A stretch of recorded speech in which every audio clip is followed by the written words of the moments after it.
बिस्मिल्लाहिर्रहमानिर्रहीम। अस्सलाम वालेकुम नाज़रीन, उम्मीद है आप सब लोग खैरियत से होंगे। अफगानिस्तान और पाकिस्तान के मामले पे इंतहाई एक्सक्लूसिव इंफॉर्मेशन आई और मैं आपको एक बात वसूख से बता सकता हूँ कि पाकिस्तान ने वखान पे अपना यानी वखान कॉरिडोर के ऊपर अपना असर रसूख कायम करने का फैसला कर लिया है।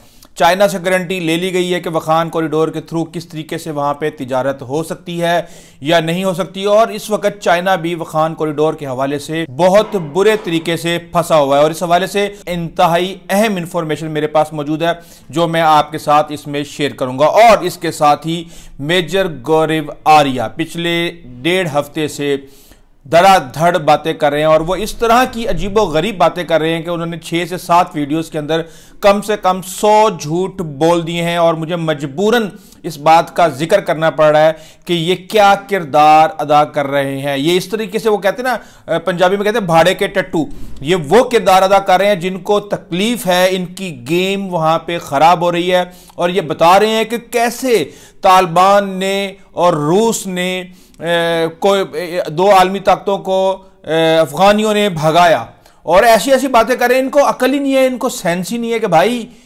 मुजाहिदीन ने भगाया था रशिया को और मुजाहिदीन को उस वक्त पाकिस्तान सपोर्ट कर रहा था, को भगाया तालिबान ने और तालिबान को पाकिस्तान सपोर्ट कर रहा था। इस बात को समझने की जरूरत है और अब पाकिस्तान ने किसी और को सपोर्ट करने का फैसला कर लिया है और आपकी सारी गेम अब तितर बितर होने जा रही है। कभी आप 15,000 तालिबान का कब्जा करवा लेते हैं। अभी कुछ खबरें आ रही हैं इस हवाले से कि बाजौर चेक पोस्ट के ऊपर तालिबान ने अपना झंडा लहरा दिया। इस हवाले से भी मैं आपको इंफॉर्मेशन दूंगा, लेकिन पहले थोड़ी सी जरा मेजर गौरव आर्या के साथ 2-2 हाथ कर लिए जाएं। कभी वो कहते हैं जी 15,000 तालिबान पहुंच गए हैं, कभी वो कहते हैं जी पाकिस्तान की जमीन पे कब्जा हो चुका है, कभी वो कहते हैं जी पाकिस्तान ने वखान कॉरिडोर पे कब्जा कर लिया नहीं, करना है भाईजान और उसके लिए गेम डल चुकी है। और मैं आपको अभी बताता हूं कि DGISI क्या करने गए थे ताजिकिस्तान और वहां ताजिकिस्तान के अंदर क्या खिचड़ी पक रही है और इतनी ज्यादा तकलीफ क्यों हो रही है अफगानिस्तान में कि कभी मुल्ला याकूब बोल रहे हैं, कभी दरखशां के चीफ बोल रहे हैं, कभी सराजुद्दीन हक्कानी चाइना के एम्बेसडर से मुलाकात कर रहे हैं। और मोहम्मद सादिक की जब सराजुद्दीन हक्कानी से मुलाकात हुई थी तो उसके पीछे भी क्या खेल था, जिसके बाद हमने अंदर घुस के मारा और अब अंदर घुस के मारने की पॉलिसी बन चुकी है और वो पॉलिसी भी मैं आपके साथ इस वीडियो में शेयर करूंगा। अच्छा, कई दफा वीडियोस करते हुए वो आपे से बाहर हो जाती हैं मेजर गौरव आर्या और कहते हैं जी पाकिस्तान के पास तो टेक्नोलॉजी नहीं है, और उसके बाद साथ साथ रो रहे हैं कि जनाब चाइना ने J-35 पाकिस्तान को दे दिया और वो J-35 जो सिर्फ और सिर्फ अमेरिका के पास है और उसके बाद अमेरिका ने F-35 के नाम से उनका है, ये सिर्फ इसराइल को दिया हुआ है और दीगर ममालिक से वादे किए हुए हैं लेकिन उनको दिए नहीं, और अब ये सिर्फ और सिर्फ चाइना के पास है और चाइना ने पाकिस्तान को 40 तैयारे देने का फैसला कर लिया। इनको दुख इस वक्त ये है कि पाकिस्तान पैसे कैसे देगा। मजूरे वाला हमारी आबादी तो है, सॉरी रकबा हमारा 7,96,000 मुरब्बा किलोमीटर है, आपका रकबा 32,87,000 किलोमीटर है और हमने आपको कैसे वक्त डाला हुआ है। आपके रिजर्व 500 अरब डॉलर है और हम तो अभी 50 पे भी नहीं पहुंचे, अल्लाह करे जल्दी पहुंच जाए, लेकिन हमने आपको बहुत अच्छे तरीके से होल्ड किया हुआ है और आपकी तमाम गेमें जो हैं इस वक्त तितर बितर होने जा रही हैं। अच्छा, अब इनको तकलीफ है बहुत ज्यादा, कभी अब्दाली की तकलीफ है, कभी गजनवी की तकलीफ है, कभी गौरी की तकलीफ है, और ये देखें सपोर्ट किसको कर रहे हैं, उन अफगान तालिबान को जिनके ये मुखालिफ थे, जहां पे इन्होंने एम्बेसियां बना के इन तालिबान के खिलाफ, ये पाकिस्तान के खिलाफ वहां पे दहशतगर्दी फैला रहे थे, अब ये उनके सपोर्टर बन गए हैं। एक बात याद रखिएगा, आपको याद है कि अब्दाली ने 19 साल में यानी कि 1747 से लेके 1767 तक 8 हमले किए थे हिंदुस्तान के ऊपर। फिर गजनवी ने कितने हमले किए आपको याद है अच्छे तरीके से, सोमनाथ के मंदिर भी याद होंगे आपको।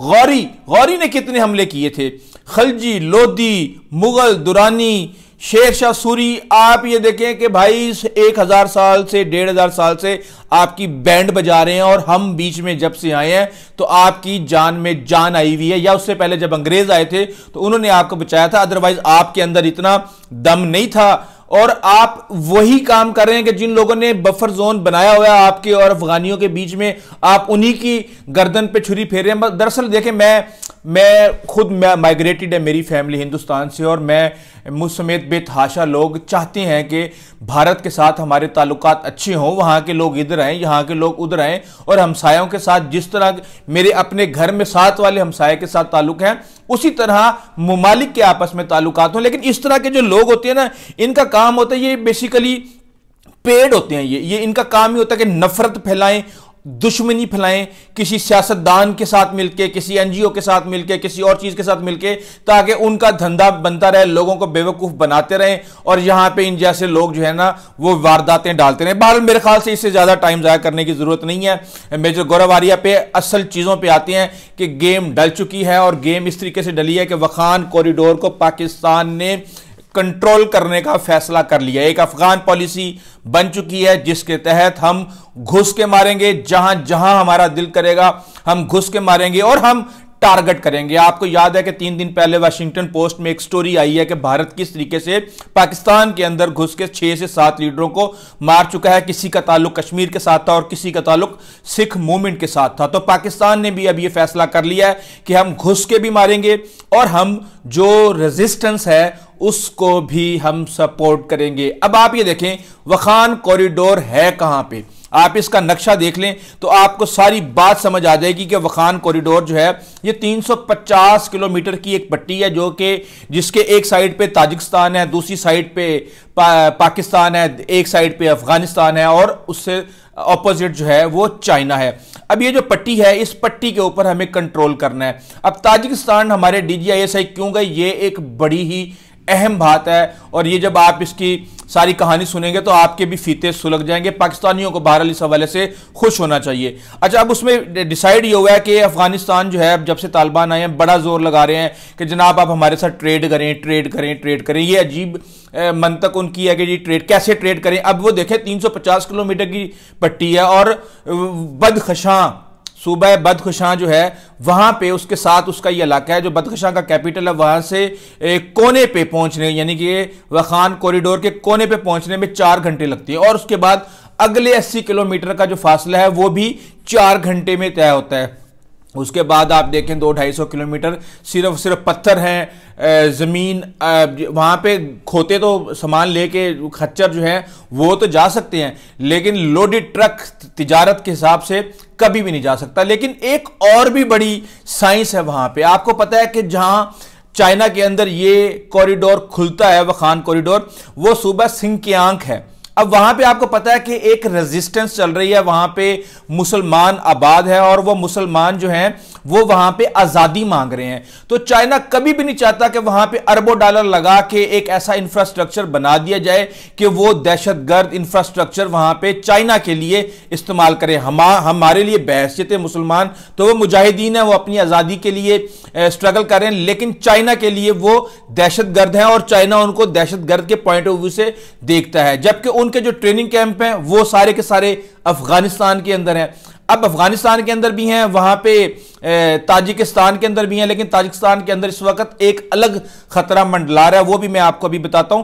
तो इस वजह से चाइना किसी भी सूरत ये चाहता ही नहीं है कि उस रूट को खोला जाए, और उसके लिए एक छोटी मोटी उन्होंने $5 मिलियन की सड़क जरूर बना दी थी, लेकिन वो सड़क इस काबिल नहीं है कि वहां पे ट्रेड किया जाए, और चाइना ने क्लियरली कह दिया कि हम उस रास्ते से ट्रेड नहीं कर सकते। यही वजह है कि $1.3 बिलियन की जो ट्रेड है अफगानिस्तान की चाइना को, वो सारी की सारी पाकिस्तान के रास्ते, और ये भी नहीं कि बॉर्डर के रास्ते बल्कि सी के रास्ते जाती है, क्योंकि ये चाइना के मगरबी इलाकों को जो चीजें चाहिए होती हैं उसके लिए बिल्कुल भी सूटेबल नहीं है। उसके लिए गवादर इस्तेमाल हो सकता है या कराची इस्तेमाल हो सकता है। तो गर्म पानी तक पहुंचने के लिए आपको हमेशा पाकिस्तान की जरूरत रहेगी। अच्छा, ये चीज तो हो गई सारी की सारी चाइना के हवाले से। अब गेम ये चल रही है कि DGISI क्यों गए, ताजिकिस्तान क्यों गए। अब आपको एक बात याद रखने की जरूरत है कि जब रेजिस्टेंस हो रही थी और इवन पाकिस्तान तालिबान को सपोर्ट कर रहा था तो नॉर्दर्न अलायंस था, और नॉर्दर्न अलायंस में अहमद शाह मसूद थे, जिनको फतह करना आखिरी वक्त तक नामुमकिन हो चुका था। और तालिबान अपनी और इवन पाकिस्तान की जो भी एजेंसियां तालिबान को सपोर्ट कर रही थी वो अपना आखिरी वक्त तक जोर लगाती रही। और नॉर्दर्न अलायंस का जो हेडक्वार्टर था वो यहीं पे था, इसी शहर के अंदर था जहां पे बदखशा कॉरिडोर जहां पे वाक़या है। तो बदखशा के कैपिटल वहां पे इनका हेडक्वार्टर था और वहां पे एक अलग रेजिस्टेंस है। आपको ये बात याद रखने की जरूरत है कि पश्तून मेजॉरिटी है इस वक्त तालिबान के अंदर, जबकि अफगानिस्तान की आबादी को देखें तो 44% वहां पे पश्तून है और 26% वहां पे सेकंड लार्जेस्ट आबादी जो है वो ताजिकों की है। और ताजिकिस्तान मुसलसल अफगानिस्तान में तालिबान की हुकूमत की मुखालफत कर रहा है और इस वक्त उनको खुद भी ISIS खरासान से बहुत ज्यादा खतरा वहां पे मौजूद है। तो इस वजह से जितने भी नॉर्दर्न अलायंस के या दीगर जो लीडर थे उन सबको ताजिकिस्तान में पनाह दी गई है। और अब पाकिस्तान का वहां पे जाना और वहां पे जाके मैंने आपको अपनी गुज़िश्ता वीडियो में बताया था कि रेजिस्टेंस वहां पे मौजूद है, लेकिन वहां पे जितनी भी रेजिस्टेंस है वो फौरन हेल्प के बगैर बिल्कुल बेकार है। उनको पैसे देने की जरूरत है, उनको असला देने की जरूरत है और उनको मदद देने की जरूरत है। और ताजिकिस्तान इनके खिलाफ बहुत अरसे से एक पार्टनर, काउंटर टेररिज्म पार्टनर ढूंढ रहा था। तो अब हम वहां पे गए हैं। अब फैसला यह है कि हमने ताजिकिस्तान से बिजली भी लेनी है और हमें वहां पे रास्ता चाहिए सेंट्रल एशिया के लिए। यानी आप ये देखें कि 350 किलोमीटर लंबी ये पट्टी है, लेकिन जो इसकी विड्थ है वो 16 से 64 किलोमीटर है। हमने सिर्फ यूं क्रॉस करना है और हम सेंट्रल एशिया के अंदर घुस जाएंगे और उसके बाद फिर हम जितना भी ट्रेड करना चाहें सेंट्रल एशिया के साथ, वहां से एनर्जी लाना चाहें, बिजली लाना चाहें, यहां से कुछ भी वहां पे भेजना चाहें तो वो बहुत ज्यादा आसान हो जाएगा।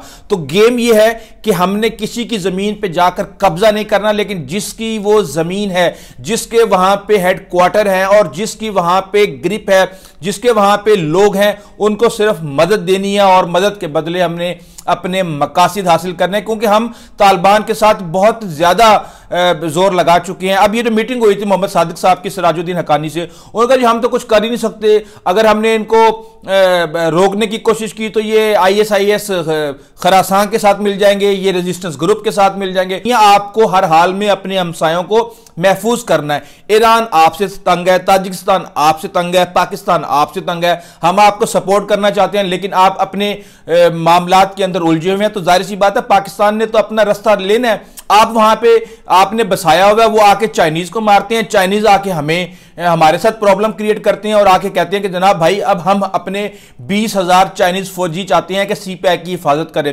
पाकिस्तान कहता है भाई 30,000 मेरा मिलिट्री हमने हिफाजत के लिए लगाई हुई है, आप 20,000 फौजी पाकिस्तान के अंदर लेके आएंगे तो दुनिया हमारे ऊपर थू थू करेगी कि ये तो सॉवरन मसला है। तो वो कहता है फिर आप मसला हल करें ना, हमारे बंदों को क्यों आप मरवा रहे हैं। तो अब ये मामला हो गया बहुत सीरियस और पाकिस्तान ने फैसला कर लिया है कि अब जो ताजिकिस्तान के अंदर लीडर बैठे हुए हैं रेजिस्टेंस के, उनको हल्की सी थपकी देने की जरूरत है, इनकी तबीयत साफ हो जाएगी वहां पे और हो सकता है कि जो बदख्शां का सूबा है वो भी इनके हाथ से निकल जाए और वो फिर जिसके भी हाथ में आएगा पाकिस्तान अपना हिसाब किताब उनके साथ बना सकता है। और दूसरा हमने फैसला कर लिया है कि सर्जिकल स्ट्राइक्स भी होंगे और अंदर घुस के टारगेट जो लीडरशिप है इनकी जो पाकिस्तान को नुकसान पहुंचा रही है TTP की, उसको भी निशाना बनाया जाएगा। अच्छा, इस हवाले से जो वखान का मैं आपको बता दूं कि ये चीन और अफगानिस्तान का वाहिद रास्ता है, इसके अलावा और कहीं ट्रेड नहीं हो सकता।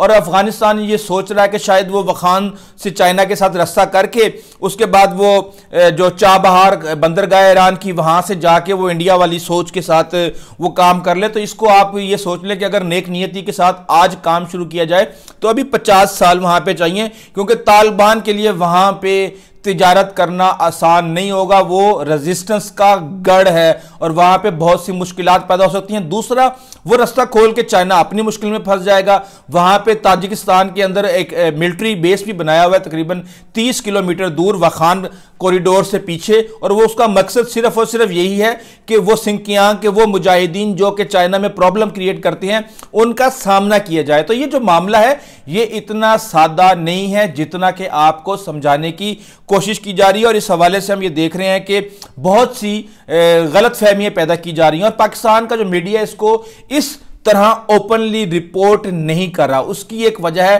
कि जाहिर सी बात है, जब पॉलिसीज बन जाती हैं तो फिर उनको इस तरह डंडोरा नहीं पीटा जा सकता, ना ही कोई भी ऐसा ऑफिशियल स्टेटमेंट दिया जा सकता जिसको भारत किसी भी आलमी फोरम पे अपने मकासद के लिए इस्तेमाल करे। लेकिन बहरहाल मामला को टाइट करने का प्लान बन चुका है और अब आप देखते जाए तमाशा, अब मामला डिफरेंट तरीके से चलेंगे। इस हवाले से बहरहाल हमारी अपडेट्स का सिलसिला जारी है। आइंदा तक इजाज़त दीजिए।